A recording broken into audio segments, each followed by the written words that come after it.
जय हिंद गाइस। अगर आप किसी भी यूनिवर्सिटी या कॉलेज की प्रिपरेशन करना चाहते हैं तो हमारा ब्रह्मास्त्र बैच ऑलरेडी लॉन्च हो चुका है। आप हमारे चैनल को सब्सक्राइब करके बेल बटन ऑन कर लिए, जिससे आने वाली सारी नोटिफिकेशंस आपको मिलती रहें। You can follow us on Instagram, Telegram, FB and Twitter. Telegram पे सारे क्लास के नोट्स प्रोवाइड होते रहेंगे, और अगर कोई भी क्वेरी हो तो please DM us on Instagram. A good conductor of heat than insulator. Metals good conductor है हीट के इंसुलेटर्स की जगह। अब देखो, सबसे पहले हमें इसके लिए समझना पड़ेगा कंडक्टिविटी क्या होती है, कंडक्टिविटी ऑफ इलेक्ट्रॉन क्या होते हैं। तो conductivity of electron is directly proportional to the average speed of free electron. मतलब जितनी ज़्यादा कंडक्टिविटी है उतनी ज़्यादा हमारे पास फ्री इलेक्ट्रॉन है। तो इससे हम क्या समझ रहे हैं कि मेटल्स के पास ज़्यादा फ्री इलेक्ट्रॉन होंगे तभी उसकी कंडक्टिविटी ज़्यादा है, और इंसुलेटर के पास फ्री इलेक्ट्रॉन कम होंगे तो उसकी कंडक्टिविटी कम है। ये बहुत छोटा सा कॉन्सेप्ट है और इस टाइप का क्वेश्चन ज़रूर मिलता है हमें एग्जामिनेशन में।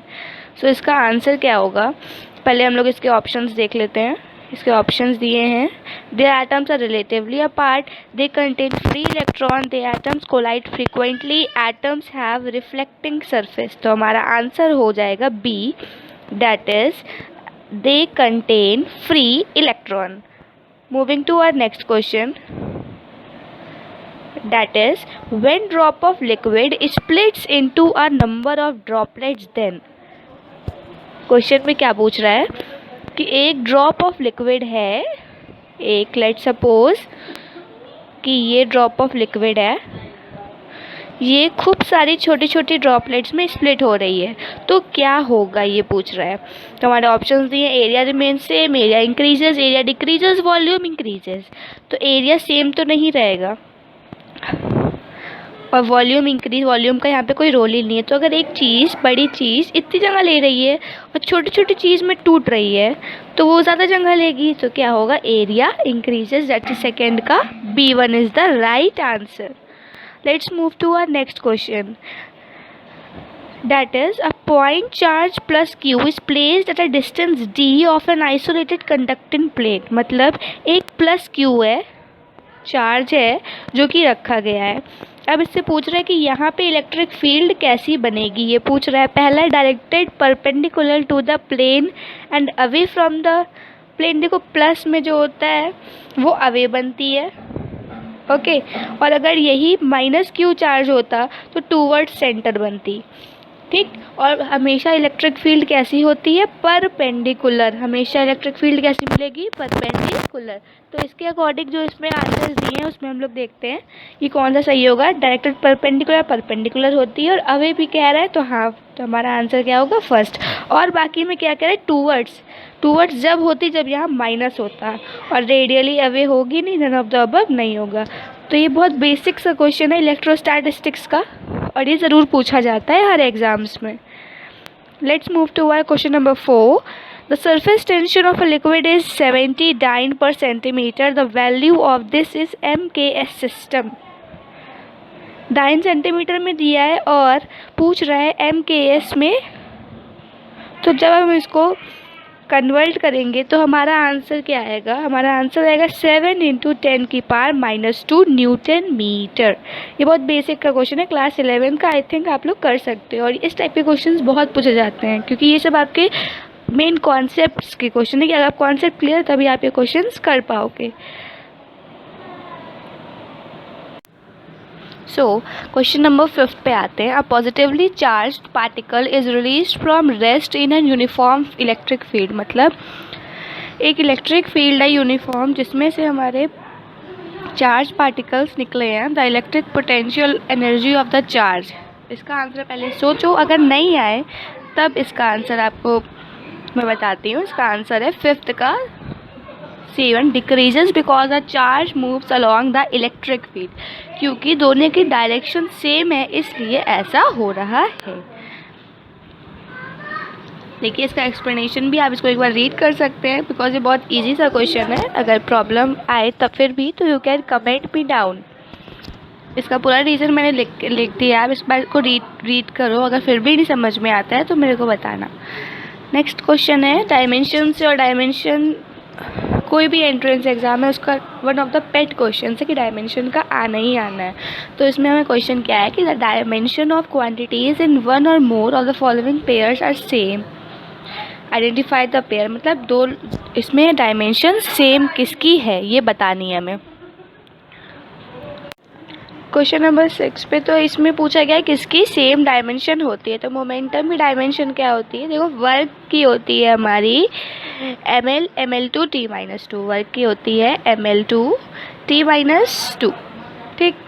अब पावर की कितनी होती है, power equals to work by time, work की होगी हमारी ml/2 t-3, ठीक। तो वर्क ऑन पावर तो बिल्कुल नहीं होगा, डेंसिटी और रिलेटिव डेंसिटी भी नहीं होगा। नेक्स्ट हमारा है मोमेंटम का फॉर्मूला क्या होता है, मोमेंटम का फॉर्मूला होता है मास इनटू वेलोसिटी। मोमेंटम का फॉर्मूला है मास इनटू वेलोसिटी। तो मास और वेलोसिटी का जो हम लोग मल्टीप्लिकेशन करेंगे तो हमारी डायमेंशन आएगी ml/t-1। मोमेंटम की होती है, इम्पल्स की क्या होती है, इम्पल्स का फॉर्मूला नहीं पता है तो आज याद हो जाना चाहिए, फोर्स इनटू टाइम होता है। जब इसको सॉल्व करोगे तो भी यही आएगा। तो हमारा आंसर क्या आ जाएगा, 6 का C1। मोमेंटम और इम्पल्स की अपने हृदय में ये बात बसा लिए कि मोमेंटम एंड इम्पल्स की डायमेंशन हमेशा सेम होती है। क्या होती है, ml/t-1। नेक्स्ट क्वेश्चन है C एंड R। सो इसमें R रिप्रेजेंट करना है हम लोगों को। तो हमारी कैपेसिटेंस की डायमेंशन क्या होती है, कैपेसिटेंस की डायमेंशन होती है m-1 L⁻⁻2 T4A4, ये होती है हमारी कैपेसिटेंस की डायमेंशन। रेजिस्टेंस की क्या होती है ml/2 t-3। मैं ये सोच रही हूँ कि आप लोगों को डायमेंशन निकालनी आती है क्योंकि आप 12th में पढ़ रहे हो, क्लास 11th में बताई जाती है चीज़। फिर भी नहीं आती है तो प्लीज़ कमेंट मी डाउन, मैं एक छोटा सा वीडियो बना के बता दूँगी कि डायमेंशंस कैसे निकालते हैं। तो इसमें देखो हम लोग को क्या करना है, R इंटू C, मतलब ये दोनों को मल्टीप्लाई करना है। जब मल्टीप्लाई करोगे तो क्या आंसर आएगा, कमेंट मी डाउन। और इसका आंसर नन ऑफ दीज है क्योंकि जो आंसर आएगा वो उसमें नहीं दिया है। प्लीज़ इसको मल्टीप्लाई करके comment me down what is the answer. Next question पे आते हैं हम लोग। कौन सी राइट यूनिट नहीं है, नॉट पे प्लीज़ ध्यान दिएगा अदरवाइज आंसर गलत करके आएंगे। स्ट्रेस की न्यूटन मीटर स्क्वायर होती है, यस होती है। सरफेस टेंशन की भी सही है, बट एनर्जी की सेकेंड कहाँ से आ गया, एनर्जी में नहीं होते हैं। तो हमारा कौन सा आंसर है, C, 8th का C answer is 1 correct answer, ठीक। नेक्स्ट क्वेश्चन पे आते हैं। नेक्स्ट क्वेश्चन क्या कह रहा है, SI unit of universal gas constant, जो कि पता होनी चाहिए, नहीं पता क्योंकि बिकॉज बहुत कंफ्यूजिंग है ये, बट फिर भी याद होनी चाहिए। तो इसका आंसर है जूल के मोल। देखो यूनिवर्सल गैस कांस्टेंट, गैस से हमें याद होना चाहिए कि मोल तो आएगा ही आएगा, ठीक। अब मोल के जो भाई हैं वो के हैं, ठीक, जो कहाँ रहते हैं, जूल में रहते हैं। मोल के जूल याद हो गया, नहीं याद हुआ तो प्लीज़ इसको फिर अच्छे से आप अपनी नई ट्रिक्स बना के हल कर सकते हो। मैंने ऐसे ही याद करा था कि मोल, गैस से हमें मोल याद आता है, मोल के भाई के हैं, के कहाँ रहते हैं, जूल में रहते हैं। Next question is the magnitude of force CGS system is 109। अब देखो ये पूरा कॉन्सेप्ट क्लास 11 में सिखाया जाता है कि एक सिस्टम को दूसरे सिस्टम में कैसे कन्वर्ट करते हैं। अगर आपको ये कॉन्सेप्ट नहीं पता है तो प्लीज़ कमेंट में डाउन, मैं इसका भी आपको एक सेपरेट वीडियो प्रोवाइड कर दूंगी बिकॉज ये थोड़ा टॉपिक लंबा है। बाय द वे इसका आंसर है C 3.6, ठीक। Move to our next question. The velocity of particle depends on the equation v equals to a plus bt plus ct square। देखो इसमें बहुत इजी सी चीज़ है, किसी की भी डायमेंशन पूछे इसमें क्या पूछ रहा है, v इक्वल्स टू a। ये जानती हो कि v इक्वल्स टू a भी होगा, v इक्वल्स टू bt भी होगा, v equals to ct square भी होगा, ओके। तो हमसे इसकी वैल्यू पूछ रहा है a की, तो v की v का क्या है हमारा, if the velocity is m/s अगर वेलोसिटी है तो ए बी क्या होगा m/s, तो आंसर क्या आ जाएगा 11th का ए पार्ट। अगर बीटी पूछता तो बी और टाइम भी आ जाता। ठीक, इसको सॉल्व करने का दूसरा तरीका था, बट इसमें सिर्फ ए का पूछा है तो डायरेक्ट हम लोग सिर्फ ए की ही बताएंगे। नेक्स्ट क्वेश्चन है हमारा, quantities A and B is related to as m equals to a by b। m क्या है लीनियर डेंसिटी, a क्या है फोर्स है, तो डायमेंशन पूछा है, मतलब इनडायरेक्टली पूछ रहा है लीनियर डेंसिटी की डायमेंशन अपॉन फोर्स की डायमेंशन। तो लीनियर डेंसिटी की डायमेंशन क्या होगी, लीनियर डेंसिटी की हमारी डायमेंशन क्या होगी, लीनियर डेंसिटी की हमारी डायमेंशन होगी ml -3। फोर्स की क्या होगी mlt -2। दोनों को जब हम लोग डिवाइड करेंगे तो हमारा आंसर क्या आएगा, वर्क की डायमेंशन। ओके, नेक्स्ट क्वेश्चन आते हैं हम लोग, if a electron is injected into uniform magnetic field with velocity v along 45 degree with a magnetic field direction, then the path will be, तो इलेक्ट्रॉन का path हमेशा क्या रहेगा, हेलिक्स। क्या रहेगा, हेलिक्स। लोग इसमें कंफ्यूज हो जाते हैं, आंसर पैराबोलिक और सर्कल लिख के आते हैं। इनफैक्ट मेरी भी ये गलती हुई थी जब मैंने एग्जाम दिया था, बट इसका आंसर होगा helix. Let's move to next question, that is which of the following combination it's so हमारा 14th क्वेश्चन है जो कि बहुत इंपॉर्टेंट है, जो हमारे एग्जाम्स, बोर्ड एग्जाम्स और एंट्रेंस में दोनों में पूछा जाता है। पूछ रहा है 3 आइडेंटिकल कैपेसिटर हैं, कब मिनिमम एनर्जी लेंगे between the ends of a combination. ठीक, 3 कैपेसिटर हैं C1 C2 C3, 3 कैपेसिटर हैं C1 C2 C3। तो इसमें मिनिमम वाले केस में, मिनिमम वाले केस में हम लोग हमेशा सीरीज में डालते हैं जिससे हमारी एनर्जी कम लगती है। ओके, ये बहुत पेट क्वेश्चन और ज़रूर पूछा जाता है। नेक्स्ट है चार्ल्स लॉ, जो हम लोग क्लास 8 से पढ़ते आ रहे हैं, उसमें पूछ रहा है Charles law holds for an ideal gas during isothermal change, isochoric, isotonic और आइसोबैरिक चेंज।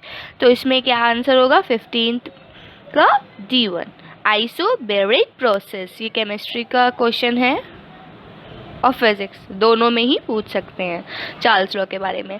नेक्स्ट है the time dependence of physical quantity P is given, P equals to P0 e की power -at square, where a is a constant and time is t। The constant a is, a की हमें क्या निकालना है, इसमें dimension निकालनी है। तो हम लोग डायमेंशन निकालेंगे तो डायमेंशन का मेन कॉन्सेप्ट लगा है, इसमें डायमेंशन है कि t की पावर -2। आप निकाल के देखना और अगर कोई दिक्कत आती है तो आप मेरे को बता सकते हो।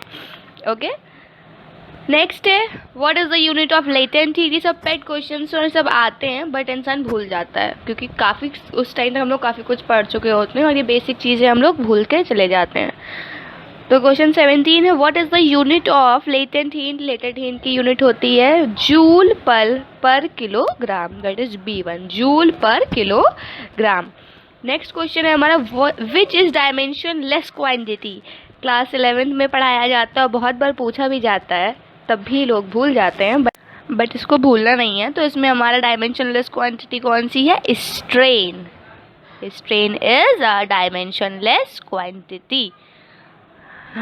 नेक्स्ट है dimension of pressure is, pressure की डायमेंशन क्या होती है। प्रेशर का फॉर्मूला पहले क्या होता है ये पता होगा तभी हम लोग निकाल सकते हैं इसकी डायमेंशन। प्रेशर का फॉर्मूला होता है फोर्स अपॉन एरिया।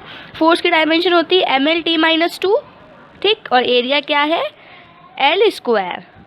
तो जब हम इसको डिवाइड करेंगे तो हमारा आंसर क्या आएगा, हमारा आंसर आएगा B1 that is ml-1 T-2। ठीक, प्रेशर का यूनिट क्या होती है, न्यूटन पर स्क्वायर मीटर। ठीक, ये सब बहुत बेसिक चीज़ें हैं, पता होना चाहिए। ये इस टाइप ऑफ रिवीजन हो गया है आपका क्लास 11th का भी और क्लास 12 की स्टार्टिंग का। टॉर्क की यूनिट क्या होती है, टॉर्क की यूनिट क्या होती है, टॉर्क क्या होता है, आई होप ये आप जानते होगे, फोर्स इनटू परपेंडिकुलर डिस्टेंस। तो इसकी यूनिट क्या होगी, that is B1 newton metre. Torque का फॉर्मूला क्या है? Force into perpendicular distance. Force into perpendicular distance. Force की यूनिट क्या होती है? न्यूटन, और डिस्टेंस मतलब कुछ लेंथ होगा तो उसका फॉर्मूला, उसका यूनिट क्या होती है? मीटर। तो आंसर क्या आ गया? Newton meter. So this came to an end of our video. अगर कोई भी प्रॉब्लम है तो प्लीज़ कमेंट अस डाउन और हमारे चैनल को सब्सक्राइब करिए। आने वाली जितनी भी अपडेट्स हैं आपको मिलती रहेंगी। बेल बटन को प्लीज़ ऑन कर लिए। Thank you.